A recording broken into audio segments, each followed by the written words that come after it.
చిట్టి అవుపిస్తలేదు.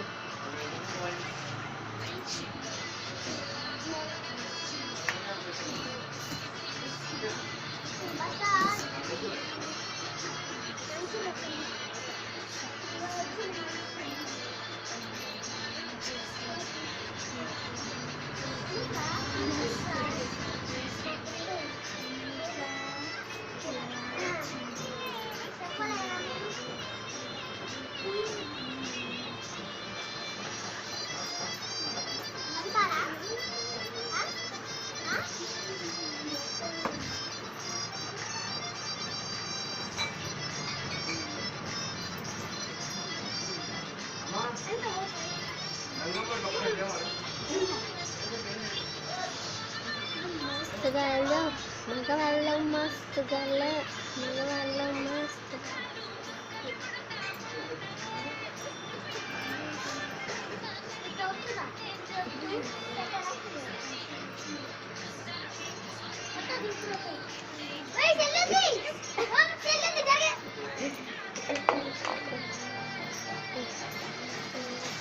వచ్చిండే పిల్ల మెల్లగా వచ్చిండే వీడు బుస్తడి వేసిండే తమ్మున కూర్చొని ఆడే కుదురుగడంతోని ఆడే సన్న సన్నగా నవ్విండే మంచి గాయం చేసిండే నోటికి పోకుండా మస్తు డిస్టర్బ్ చేస్తుండే.